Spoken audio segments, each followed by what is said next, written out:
കൊടുത്തതായ കർത്താവ് എന്റെ ജീവിതത്തിലെ ബ്രേക്ക്ത്രൂ തരുമെന്ന് വിശ്വസിക്കുന്ന കരങ്ങളിൽ സ്തോത്രം ചെയ്യട്ടെ.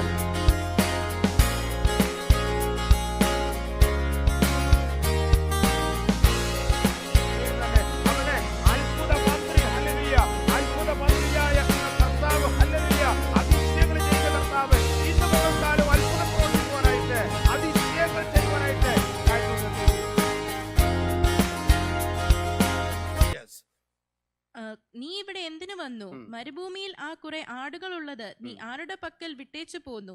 നിന്റെ അഹങ്കാരവും നിങ്ങളഭാവവും എനിക്കറിയാം. പട കാണാനല്ലേ നീ വന്നത് എന്ന് പറഞ്ഞു. അതിന് ദാവീദ്, ഞാൻ ഇപ്പോൾ എന്ത് ചെയ്തു? ഒരു വാക്കല്ലേ പറഞ്ഞുള്ളൂ എന്ന് പറഞ്ഞു. അവൻ അവനെ വിട്ടുമാറി മറ്റൊരു. അവിടെയാണ് വിട്ടുമാറി. അപ്പോഴേ ഈ സഹോദരൻ എന്താണ്, നീ എന്തിനിവിടെ വന്നു ചോദ്യം ചെയ്യാണ്, അവഗണിക്കപ്പെടുകയാണ്. എന്നാൽ അതിന്റെ മധ്യത്തിൽ എന്താണ്, അവനോട് തിരിച്ചൊന്നും സംസാരിക്കാതെ, അവനോട് ഒന്നും തിരിച്ചു പറയാതെ മാറിപ്പോകുന്നതായ ഒരു താഴ്മയുള്ള ആടിനെ നോക്കിക്കൊണ്ടിരിക്കുന്നതായ ഒരു ചെറുക്കനെയാണ് നമുക്കവിടെ കാണുവാൻ സാധിക്കുന്നത്. പ്രിയമുള്ളവരെ, നമ്മൾ അവഗണിക്കപ്പെടുമ്പോഴേ എനിക്ക് നിനക്ക് മാറി പോയി കരയാമെങ്കിൽ നിന്നെ കാണുന്നൊരു കർത്താവുണ്ട്. ഈ ദിവസങ്ങളിൽ നമ്മൾ അവഗണിക്കപ്പെടുമ്പോൾ എന്തുവാണ്, നമ്മൾ ഹല്ലേലൂയ, നമ്മൾ കരഞ്ഞാൽ മതി, നമ്മളൊന്നും മിണ്ടാതിരുന്നാൽ മതി, മാറി അങ്ങ് പൊക്കോണം. പ്രിയമുള്ളവരെ, അവഗണിക്കപ്പെടുമ്പോഴേ, എന്നാൽ നീ മാറിപ്പോകുമ്പോൾ, ഹല്ലേലൂയ, ഒന്നും മിണ്ടാതെ നീ മാറിപ്പോകുമ്പോഴേ നിന്നെ കാണുന്നതായ ഒരു കർത്താവുണ്ട്. ഹല്ലേലൂയ. അതുപോലെ തന്നെ അവൻ സഹോദരനാല് അവിടെ അവഗണിക്കപ്പെട്ടു, സ്വന്തം കുടുംബത്തില് അവഗണിക്കപ്പെട്ടു. ഇവിടെ 17 1 ശമൂവേലിന്റെ പുസ്തകം 17:42 വായിക്കപ്പെടുന്നതാണ്. അവിടെ ശത്രുവിനാല് അവഗണിക്കപ്പെടുന്ന നമുക്ക് കാണാൻ സാധിക്കുന്നു. വായിച്ചാട്ടെ. ഫെലിസ്ത്യൻ നോക്കി ദാവീദിനെ കണ്ടപ്പോൾ അവനെ നിന്ദിച്ചു, അവൻ തീരെ ബാലനും. മതി, ഇങ്ങനെയാണ് എഴുതിയിരിക്കുന്നത്. ഫെലിസ്ത്യൻ ഇപ്പോഴും നോക്കുകയാണ്, വലിയ ഉയരമുള്ളവനാണ്, അവന്റെ കയ്യിലെന്തുവാണ്, ഹല്ലേലൂയ, ആയുധങ്ങളൊക്കെ ഉണ്ട്, കവചമൊക്കെ ധരിച്ചിട്ടുണ്ട്, ഹെൽമെറ്റൊക്കെ അവനുണ്ട്, അതുപോലെ തന്നെ യുദ്ധം അഭ്യസിച്ചുള്ളതാണ്, വലിയ ഹല്ലേലൂയ യുദ്ധം ചെയ്യാൻ കഴിവുള്ളവനാണ്, അഭ്യാസങ്ങളെ ലഭിച്ചവനാണ്. അവന് ഈ ഫെലിസ്ത്യൻ എന്തുവാണ്, ഈ ദാവീദിനെ കണ്ടപ്പോഴേ അവനെ എങ്ങനെ പറഞ്ഞിരിക്കുന്നത്, അവനെ നിന്ദിച്ചു. അപ്പോഴേ ശത്രുവിനാൽ അവൻ നിന്ദിക്കപ്പെട്ടു. തന്റെ കുടുംബത്തിൽ മാത്രമല്ല അവൻ നിന്ദിക്കപ്പെട്ടത്, ഹല്ലേലൂയ, അവന്റെ സഹോദരങ്ങളാല് അവൻ നിന്ദിക്കപ്പെട്ടു. ഇവിടെ എന്തുവാണ്, ശത്രുവിനാല് അവൻ നിന്ദിക്കപ്പെടുന്നത് നമുക്ക് കാണുവാനായിട്ട് സാധിക്കുന്നുണ്ട്. അപ്പോഴേ അവഗണന എന്ന് പറയുന്നത് ദാവീദിന്റെ ജീവിതത്തിൽ ഉടനീളം, എന്നാല് അവന്റെ അവഗണനകളെ കണ്ട്, അല്ലെങ്കിൽ അവനെ തിരസ്കരിക്കുന്നത് കണ്ട ഒരു ദൈവമുണ്ട്, നീതിമാനായ ആ ദൈവത്തെയാണ് നമ്മൾ സേവിക്കുന്നത്. അപ്പോഴേ നമ്മളെ ആര് അവഗണിച്ചാലും നീതി പുലർത്തുന്നതായ, നീതി ചെയ്യുന്നതായ, നീതിമാനായ ഒരു ദൈവ ബന്ധമാണ്. ഹല്ലേലൂയ, സർവത്തിന്റെയും ഉടയവനായ ദൈവം തമ്പുരാൻ, ഹല്ലേലൂയ, നിന്നെ നിന്ദിക്കുമ്പോഴേ, നിന്നെ തള്ളിക്കളയുമ്പോഴേ, നിന്നെ അവഗണിക്കുമ്പോഴേ, നിന്നെ തിരസ്കരിക്കുമ്പോഴേ കാണുന്ന ഒരു ദൈവമുണ്ട്. ഇവിടെ 78-ാം സങ്കീർത്തനം അതിന്റെ 70-ാം വാക്യം മുതൽ 70, 71, 72 വാക്യങ്ങൾ വായിക്കുമ്പോൾ അവിടെ എന്തുവാണ്, ഇപ്പോൾ ദാവീദിനൊരു പ്രൊമോഷൻ കൊടുക്കുകയാണ്. വായിക്കാം. സങ്കീർത്തന 72-ന്റെ 70, 71 വാക്യങ്ങളൊന്ന് വായിക്കാം. അവൻ തന്റെ ദാസനായ ദാവീദിനെ തിരഞ്ഞെടുത്തു, ആട്ടിൻ തൊഴുത്തുകളിൽ നിന്ന് അവനെ വരുത്തി, തന്റെ ജനമായ യാക്കോബിനെയും അവന്റെ അവകാശമായ ഇസ്രായേലിനും മേയ്ക്കേണ്ടതിന് അവൻ അവനെ തള്ളയാടുകളെ നോക്കുന്ന വേലയിൽ നിന്ന് കൊണ്ടുവന്നു. അങ്ങനെ അവൻ പരമാർത്ഥ ഹൃദയത്തോടെ അവരെ മേയിച്ചു, കൈമിടുക്കോടെ അവരെ നടത്തി. മതി, അവിടെ ഹല്ലേലൂയ, ദൈവം എന്തുവാണ്, പെട്ടെന്നൊരു പ്രൊമോഷൻ കൊടുക്കുകയാണ്. ഹല്ലേലൂയ. നമ്മുടെ പ്രൊമോഷൻ കടന്നു വരുന്നത് തെക്കുന്നും വടക്കുന്നും കിഴക്കൊന്നും അല്ല. നമ്മുടെ പ്രൊമോഷൻ കടന്നു വരുന്നത്, നമ്മുടെ ഉയർച്ച കടന്നു വരുന്നത് സർവശക്തനായ നമ്മുടെ ദൈവത്തിന്. കാര്യങ്ങൾ നമ്മുടെ കർത്താവിന് മഹത്വം കൊടുത്താട്ടെ. ഹല്ലേലൂയ. ഇവിടെ പറയാണ്, അവൻ തന്റെ ഹല്ലേലൂയ ആട്ടിടേനായിട്ടല്ല അവനെ കാണുന്നത്, അല്ലെങ്കിൽ ആടിനെ നോക്കുന്ന ചെറുക്കനായിട്ടല്ല കാണുന്നത്. പറയുന്നത് അവൻ തന്റെ ദാസനായ ദാവീദിനെ, ദൈവം അഡ്രസ് ചെയ്യാണ്. എന്റെ ദാസനായ ദാവീദ്, അവന്റെ ദാസനായ ദാവീദിനെ എന്തുവാണ്, തെരഞ്ഞെടുത്തു. അത് മാത്രമല്ല, ആട്ടിൻ തൊഴുത്തുകളിൽ നിന്ന് അവനെ വരുത്തി. അപ്പോഴേ അപ്പൻ പറഞ്ഞു, അവനെ ആടിനെ നോക്കിക്കൊണ്ട് അവന്റെ ജീവകാലം മുഴുവൻ അവിടെ ഇരുന്നോട്ടെ. എന്നാൽ ഇപ്പോഴെന്തുവാണ്, അവനെ വരുത്തുകയാണ് ആട്ടിൻ തൊഴുത്തിൽ നിന്ന്. ഹല്ലേലൂയ. അവനെ വരുത്തിനു ശേഷം പറയാണ്, തന്റെ ജനമായ യാക്കോബിനെയും തന്റെ അവകാശമായ ഇസ്രായേലിനെയും എന്തുവാണ്, മേയിക്കേണ്ടതിന്. ഹല്ലേലൂയ. ഈശായുടെ കുടുംബത്തെ മാത്രമല്ല, യാക്കോബിന്റെ 12 ഗോത്രങ്ങളെയും ഇസ്രായേൽ മക്കളെ മുഴുവനായി എന്തുവാണ്, മേയിക്കേണ്ടതിന്. ഹല്ലേലൂയ. അവനെ വിളിച്ചു വരുത്തുകയാണ്. അപ്പോഴേ ഈ ആടുകളെയൊക്കെ മേയിച്ചുകൊണ്ട് നടന്ന കാലം എന്തുവാണ്, അവന്റെ ഒരു ട്രെയിനിങ് പീരീഡ് ആയിരുന്നു. പ്രിയമുള്ളവരെ, അവഗണനയിലൂടെയൊക്കെ ഞാനും നീ കടന്നു പോകുമ്പോഴേ അത് നമ്മുടെ കരിക്കുലമായി നമ്മൾ കാണണം. ഹല്ലേലൂയ. അവഗണന ഒരു ബൈബിൾ കോളേജിലും ഹല്ലേലൂയ ഒരു യൂണിവേഴ്സിറ്റിയിലും പഠിപ്പിക്കുകയില്ല. എന്നാൽ ഹല്ലേലൂയ കർത്താവിന്റെ സ്കൂളിൽ എന്തുവാണ് അവഗണന എന്ന് പറയുന്നതായ ഒരു കരിക്കുലം കാണും. എന്നാൽ അത് നീ പഠിച്ചു കഴിയുമ്പോഴേ, അത് നീ പാസ്സായി കഴിയുമ്പോഴേ ഹല്ലേലൂയ ദാവീദിനെ പോലെ ഹല്ലേലൂയ നിന്നെ വിളിച്ചു വരുത്തി ഹല്ലേലൂയ ചില ദൗത്യങ്ങളെ ഏൽപ്പിക്കുന്നതായ ഒരു കർത്താവിന്റെ കരങ്ങളിൽ നിന്ന് സ്തോത്രം ചെയ്യാം. ഹല്ലേലൂയ. അങ്ങനെ അവൻ പരമാർത്ഥ ഹൃദയത്തോടെ അവയെ മേയിച്ചു, കൈമിടുക്കോടെ അവരെ നടത്തി. നിന്നെ ഒന്നിനും കൊള്ളത്തില്ല എന്ന് പറഞ്ഞ് ഉപേക്ഷിച്ചതായ ദാവീദിനെ എന്തുവാണ് ഹല്ലേലൂയ അവനെ കുറിച്ച് പറയുന്നത്? കൈമിടുക്കോടെ അവരെ നടത്തി. കുറച്ച് ആടിനെയല്ല, ഇസ്രായേൽ മക്കളെ മൊത്തം 40 വർഷം എന്തുവാണ് ഇസ്രായേൽ എന്ന് പറയുന്ന രാജ്യത്തിന്റെ സുവർണ ദിവസങ്ങളും മാസങ്ങളും വർഷങ്ങളുമായിരുന്നു. നല്ല ഒരു ഭരണം തന്നെ കാഴ്ചവെക്കുവാനായിട്ട് ഈ ആട്ടിടയനായ ഹല്ലേലൂയ ദാവീദിന് ഇടയായി എന്ന് നമുക്ക് കാണുവാനായിട്ട് സാധിക്കുന്നുണ്ട്. ഞാൻ വിശ്വസിക്കുന്നു ഈ ദാവീദ് ഇങ്ങനെയുള്ളതായ അവഗണനയിൽ കൂടെ ഒക്കെ കടന്നു പോയപ്പോൾ ഹല്ലേലൂയ തന്റെ കയ്യിൽ ഒരു ഇൻസ്ട്രുമെന്റ് ഉണ്ടായിരുന്നു. അതിന്റെ പേര് കിന്നരം എന്നായിരുന്നു. ഞാൻ വിശ്വസിക്കുന്നു അദ്ദേഹം ഈ കിന്നരം എന്തുവാണ് തന്റെ മാറോട് ചേർത്ത് വെച്ച് ഹല്ലേലൂയ ദൈവത്തെ സ്തുതിച്ചു കാണും, ദൈവത്തെ ആരാധിച്ചു കാണും. നീ അവഗണനയിലൂടെ കടന്നു പോകുമ്പോൾ ഹല്ലേലൂയ നിനക്ക് സ്തുതിക്കുവാൻ സാധിക്കുമോ? നിന്റെ കയ്യിലെ മ്യൂസിക്കൽ ഇൻസ്ട്രുമെന്റ്സ് ഒന്നുമില്ലെങ്കിൽ തന്നെയും നിന്റെ നാവ് തുറന്ന്, നിന്റെ ഹല്ലേലൂയ വാ തുറന്ന് നിന്റെ കർത്താവിനെ നിനക്ക് സ്തുതിക്കാമെങ്കിൽ, നീ കർത്താവിനെ ആരാധിക്കുന്നുവെങ്കിൽ ഹല്ലേലൂയ നിന്റെ ആരാധന കാണുന്നൊരു കർത്താവുണ്ട്. അത് മാത്രമേ ദാവീദ് ചെയ്ത് കാണുകയുള്ളൂ. ഹല്ലേലൂയ. അവന്റെ കിന്നരം അവൻ താഴെ വെച്ചില്ല, അവന്റെ പാട്ടവൻ നിർത്തിയില്ല. അവഗണനയുടെ മുന്നിൽ എന്തുവാണ് അവന്റെ പാട്ട് നിർത്തിയില്ല, ദൈവത്തെ സേവിക്കുന്ന നിർത്തിയില്ല. ഹല്ലേലൂയ. അവൻ തുടർച്ചയായിട്ട് ദൈവത്തെ സേവിച്ചുകൊണ്ട് ആടിനെ നോക്കി ഹല്ലേലൂയ കിന്നരം ഉപയോഗിച്ച് പാടി പാടി പാടി അവൻ മുന്നോട്ട് പോകാനിടയായിരുന്നു. അങ്ങനെ പാടിയവനെ ദൈവം കൈവിട്ടില്ല.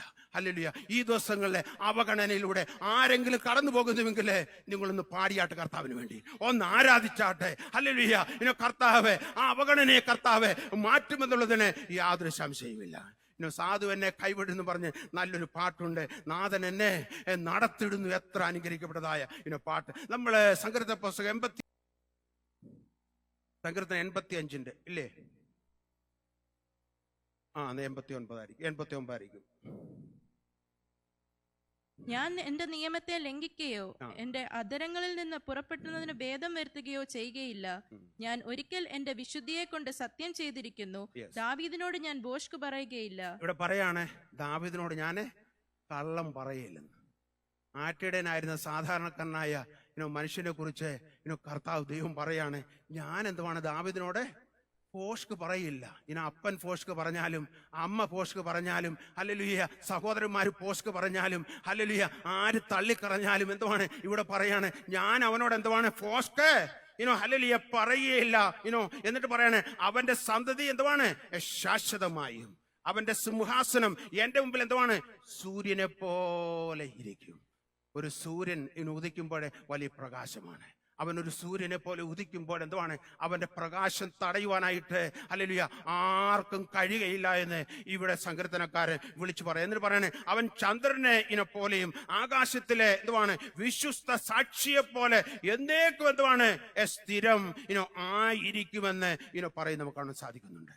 അങ്ങനെ അവഗണിക്കപ്പെട്ട എത്രയോ പേര്. നമ്മളെ 1 ദിനവൃത്താന്തങ്ങളുടെ പുസ്തകം 4-ാം അധ്യായം അതിന്റെ 9-ഉം 10-ഉം വാക്യങ്ങൾ വായിക്കുമ്പോൾ യാബേസ് എന്ന് പറയുന്ന ഒരു സാധാരണക്കാരനായ മനുഷ്യനെ നമുക്ക് കാണുവാൻ സാധിക്കുന്നുണ്ട്. യാബേസ് എന്ന പേരിന്റെ അർത്ഥം തന്നെ വ്യസന പുത്രൻ എന്നാണ്. അവിടെ അവൻ ജനിച്ചു കഴിഞ്ഞപ്പോൾ അവന്റെ അമ്മ എന്തുവാണ് ഹല്ലേലൂയ അവനെ വിളിച്ച പേരാണ് വ്യസനപുത്രൻ യാബേസ്.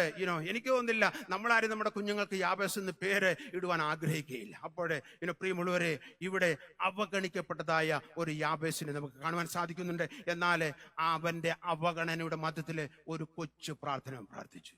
അവന്റെ കുടുംബം മുഴുവൻ അവഗണിച്ചു. അയൽപക്കത്തുള്ളവരൊക്കെ അവനെ യാബേസ് എന്ന് പേര് കൊടുത്തപ്പോൾ അവരെല്ലാം കളിയാക്കുവാൻ തുടങ്ങിക്കാണും. എടാ എന്താണ് നിന്റെ അമ്മ ഇങ്ങനെ നിന്നെ വിളിക്കുന്നത് എന്ന് ചിന്തിച്ചു കാണും. അവന് അവഗണിക്കപ്പെട്ടതായ ഒരു മനുഷ്യനായിരുന്നു. എന്നാൽ അവൻ എന്തുവാണ് കേട്ടു, എവിടെയോ ഇസ്രയേലിലെ ഒരു ദൈവമുണ്ട് എന്റെ അവഗണനയെ മാറ്റുവാനായിട്ട്. എന്റെ കർത്താവിന് ആ ദൈവത്തിന് കഴിയുമെന്ന് വിശ്വസിച്ചുകൊണ്ട് ഒരു കൊച്ചു പ്രാർത്ഥന അവന് പ്രാർത്ഥിക്കുന്നു കാണാൻ സാധിക്കും. അവൻ പ്രാർത്ഥനയിൽ ഒരു വലിയ ലോങ് പ്രയർ ഒന്നും അല്ലായിരുന്നു, ഒത്തിരി ഒന്നും കോട്ട് ചെയ്തൊന്നും പ്രാർത്ഥിച്ചില്ല. ചില വാചകങ്ങൾ മാത്രമേ പ്രാർത്ഥിച്ചുള്ളൂ. അവന്റെ പ്രാർത്ഥന എന്തുവായിരുന്നു, നീ എന്നെ നിശ്ചയമായും അനുഗ്രഹിക്കണം, രണ്ടാമതും പ്രാർത്ഥിച്ചത് എൻ്റെ അതിരിനെ വിസ്താരപ്പെടുത്തണം. മൂന്നാമതും പ്രാർത്ഥിച്ചത് നിന്റെ കൈ എന്നോട് കൂടെ ഇരിക്കണം. എന്നിട്ട് പറയാണ് എന്നെ കാക്കണം. ഈ 4 കൂട്ടം കാര്യമേ അവൻ പ്രാർത്ഥിച്ചുള്ളൂ. എന്നാൽ എന്തുവാണ്, അവന്റെ സഹോദരന്മാരെക്കാൾ അവനെ മാന്യനാക്കി. യെസ്, അത് മാത്രമല്ല അവന്റെ പ്രാർത്ഥന ദൈവം കേട്ടുവെന്ന് എഴുതിയിരിക്കുന്നു. പ്രിയമുള്ളവരെ, ദാവീദ് കിന്നരം വായിച്ചതുപോലെ അവഗണനയിൽ എന്തുവാണ് കിന്നരം വായിക്കുക. ഹല്ലേലൂയ. അവഗണന മധ്യത്തിൽ എന്തുവാണ് ഈ യാബേസ് പ്രാർത്ഥിച്ചതുപോലെ ഒന്ന് കണ്ണുനീരൊഴുക്ക്, ഒന്ന് പ്രാർത്ഥിയിരെ നിന്റെ അവഗണനയെ കർത്താവ് തുടച്ച് മാറ്റും. വിശ്വസിക്കുന്ന കാര്യങ്ങളൊന്നും സ്തോത്രം ചെയ്യട്ടെ. Hallelujah, hallelujah, hallelujah. നമ്മളെ നമ്മുടെ കർത്താവിന് ഈവന് നമ്മള് അപ്പോസ്തലപ്രവൃത്തി 7-ാം അധ്യായം വായിക്കുമ്പോൾ അവിടെ നമുക്ക് കാണുവാൻ സാധിക്കുന്നത് ഈ മോശയുടെ ജീവിതത്തിൽ എന്തോ അവഗണന ഉണ്ടായി. അതിന്റെ 7-ാം അധ്യായം, അപ്പോസ്തലപ്രവൃത്തി 7-ാം അധ്യായം അതിന്റെ 29-ാം വാക്യം വായിക്കുമ്പോൾ, 27-ാം വാക്യം വായിക്കുമ്പോൾ, എന്നാൽ കൂട്ടുകാരോട് അന്യായം ചെയ്യുന്നവനെ അവനെ ഊന്തിക്കളഞ്ഞു. ഊന്തിക്കളഞ്ഞു എന്ന് പറഞ്ഞു കഴിഞ്ഞാല് പുഷ്ഡ് അസൈഡ് എന്ന് പറഞ്ഞു കഴിഞ്ഞാല് അവനെ എന്തുവാണ് തെള്ളി നീക്കിയെന്ന് എഴുതിയിരിക്കുന്നത് ഇംഗ്ലീഷില്.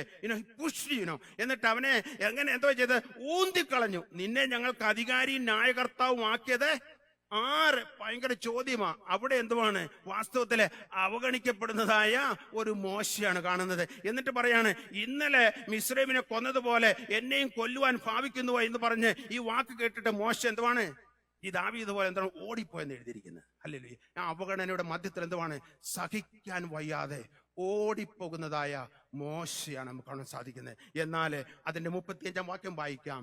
7:35 ഒന്ന് വായിച്ചാട്ടെ മോളെ. നിന്നെ അധികാരിയും ന്യായകർത്താവുമാക്കിയതാർ എന്നിങ്ങനെ അവർ തള്ളിപ്പറഞ്ഞ ഈ മോശയെ ദൈവം മുൾപടർപ്പിൽ പ്രത്യക്ഷനായ ദൂതൻ മുഖാന്തരം അധികാരിയും വീണ്ടെടുപ്പുകാരനും ആക്കി അയച്ചു. ഇവിടെ പറയാണ് നിന്നെ അധികാരിയും നായകർ. സ്തേഫാനോസ് പറയാണ് ഹല്ലേലൂയ. സ്തേഫാനോസിന്റെ ഒറ്റ പ്രസംഗം ചെയ്തുള്ളൂ. എന്നാൽ ആ പ്രസംഗത്തിൽ എന്തുവാണ് അവഗണിക്കപ്പെട്ടതായ ഈ മോശയുടെ കാര്യം പറയാൻ മറന്നുപോയില്ല.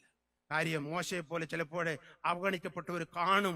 അവർ വായിക്കുമ്പോൾ അവർക്ക് ഹല്ലേലൂയ ഒരാശ്വാസവും ഹല്ലേലൂയ അവർക്ക് ഒരു വിടുതലും ആയിരിക്കുമെന്ന് പരിശുദ്ധാത്മാവിനെ അറിയാവുന്നത് കൊണ്ട് എന്തുവാണ് സ്തേഫാനോസിനെ കൊണ്ട് ഈ പ്രസംഗം എഴുതിപ്പിച്ചാന്ന് വിശ്വസിക്കുന്നു. ഇവിടെ പറയാണ് നിന്നെ അധികാരിയും ന്യായകർത്താവുമാക്കിയതാർ എന്നിങ്ങനെ അവർ തള്ളിപ്പറഞ്ഞ ഈ മോശയെ എന്തുവാണ് ദൈവം ഉൾപ്പടപ്പിൽ പ്രത്യക്ഷനായ ദൂതൻ മുഖാന്തരം എന്തോ ആക്കി വെച്ചത് അധികാരിയും വീണ്ടെടുപ്പുകാരനും ആക്കി വെച്ചു. ഹല്ലേലൂയ.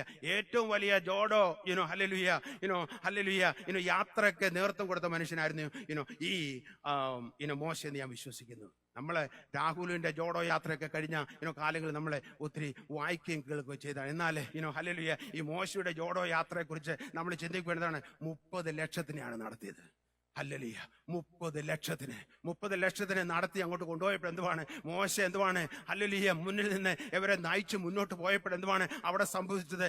ജോർദാൻ ജോഡോ യാത്ര എന്തുവാണ് ഹല്ലേലൂയ വലിയ അത്ഭുതങ്ങൾ നടക്കുകയാണ്. ഹല്ലേലൂയ. ചെങ്കടൽ 2ആയിട്ട് വായിക്കുന്നു. വെള്ളം മതിൽക്കെട്ടായിട്ട് നിന്നുകൊണ്ട് ആ ജോഡോ യാത്ര എന്തുവാണ് അത്ഭുതങ്ങളായ മോശയെ നമുക്ക് കാണുവാൻ സാധിക്കുന്നുണ്ട്. ഹല്ലേലൂയ.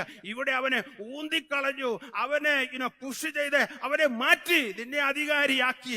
ആരാടാ വെച്ചത് ചോദിച്ചപ്പോൾ ഇവിടെ എന്തുവാണ് ദൈവം ഒരു അപ്പോയിന്റ്മെന്റ് കൊടുത്ത് ഒരിടത്ത് അവഗണിക്കപ്പെട്ടപ്പോൾ എന്തുവാണ് ഇവിടെ ദൈവം തന്നെ ഹല്ലേലൂയ അധികാരം കൊടുത്ത് ന്യായകർത്താവ് ആക്കി അവരെ വെച്ചു എന്ന് നമുക്ക് കാണുവാനായിട്ട് സാധിക്കുന്നു. അപ്പോൾ മോശ അവഗണിക്കപ്പെട്ടു. നമ്മള് ആരെയൊക്കെ എന്തെങ്കിലുമൊക്കെ ഈ മോശ പോലെയല്ല പിന്നില് മുമ്പിൽ നിർത്തുവാനായിട്ട് ആഗ്രഹിക്കുമ്പോഴെന്താണ് അല്പം വാക്ക് സാമർത്ഥ്യവും കഴിവും സൗന്ദര്യവും ഹല്ലേലൂയ ചില വാചകം അടിക്കാൻ കഴിവുള്ളവരും വിദ്യാഭ്യാസവും പലതും നമ്മൾ നോക്കും. എന്നാൽ ഹല്ലേലൂയ വലിയ വാക്ക് സാമർത്ഥ്യമൊന്നും മോശക്കില്ലായിരുന്നു. എന്നാൽ അവനെ അധികാരിയാക്കി ഹല്ലേലൂയ അവനെ ന്യായകർത്താവാക്കി. ആ വലിയ ജോഡോ യാത്ര ഹല്ലേലൂയ ഹല്ലേലൂയ അതിന് നേതൃത്വം കൊടുക്കുവാനായിട്ട് അവഗണിക്കപ്പെട്ടവരെ എന്തുവാണ് ആ മുൾപ്പടപ്പിൽ വന്ന് പ്രത്യക്ഷനായി കർത്താവ് തന്നെ അവനെ വിളിച്ച് ഹല്ലേലൂയ ഹല്ലേലൂയ അവനെ അയക്കുന്നത് നമുക്ക് കാണുവാനായിട്ട് സാധിക്കുന്നുണ്ട്. ഹല്ലേലൂയ. അവഗണിക്കപ്പെട്ടവരെ എന്തുവാണ് ദൈവത്തിന് ഉപയോഗിക്കുവാൻ കഴിയുമെന്നുള്ളതിന് വലിയൊരു തെളിവാണ് മോശയുടെ ജീവിതം. എത്ര പേർ വിശ്വസിക്കുന്നു?